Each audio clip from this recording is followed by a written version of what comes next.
Today, we'll see what happens when chefs try to mess with the big boss, Gordon Ramsay. We've got a lineup of cooks who bit off more than they could chew. Stay till the end to know more. Let's dive into the kitchen's heat with our first chef, Joseph Tinley.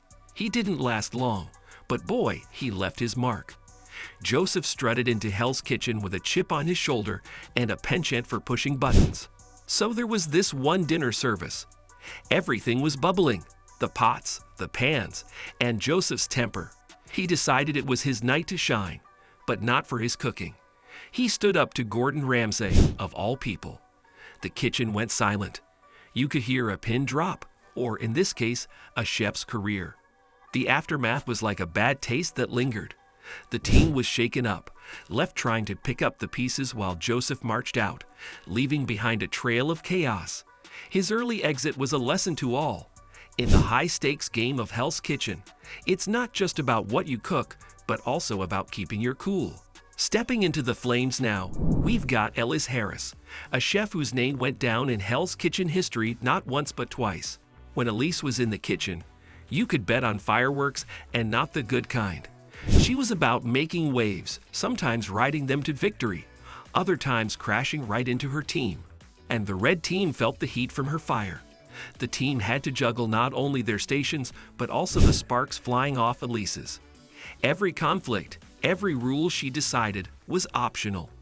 It all piled up, making it more challenging for the team to get those plates out. Elise's run was unforgettable, but it left her teammates wishing they could forget some of those heated moments. Now let's talk about Seth Levine's kitchen capers. Seth's time on the show was peppered with moments he'd probably rather forget, like that infamous towel incident. A real facepalm moment, literally. Picture this. 1 minute he's mopping his brow. The next he's using the same towel to give the pans a once-over. That's a big kitchen no-no, and it had everyone cringing. And the team were thrown off big time. Teammates started watching their backs and their pans whenever Seth was around. As for Seth, his journey was cut short. That towel toss was more than just a slip. It was the last straw. In a place where cleanliness is next to godliness, Seth learned the hard way that there's no room for error, especially when it comes to hygiene. Let's jump right into the mix with Sabrina Gresset. Sabrina stepped into the spotlight not for her sizzling steaks, but for her boiling point, which was, let's say, on the lower side. When it came to teamwork, she often missed the memo, turning the heat up on everyone around her instead of on her dishes. Remember the mushroom mishap? That was Sabrina forgetting one of the key ingredients and then serving up a chilly dish in a hot service. Or that time she took on the chicken and ended up with an egg on her face, metaphorically speaking. These blunders threw the whole team into disarray, leaving everyone scrambling. The kitchen's high pressure can squeeze out the worst, and with Sabrina, we saw just how a fiery personality can boil over, blurring the lines of professionalism. Sabrina's time on the show was a real lesson in balancing that spice of personality with the coolness of professionalism. Next on our menu is Joshua Travato, a chef who dished out more mistakes than Michelin stars across his 2-season stint. His special of the day often included a side of blunders that no one ordered. Take a peek at the episodes where Joshua's flubs threw a wrench in the works. Like that time, he sent out a halibut that was so overdone, it could have been used as a hockey puck. And let's not forget the raw Wellington disaster. That's right, raw.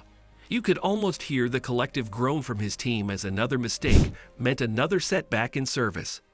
Each episode seemed like deja vu, with the same old errors popping up.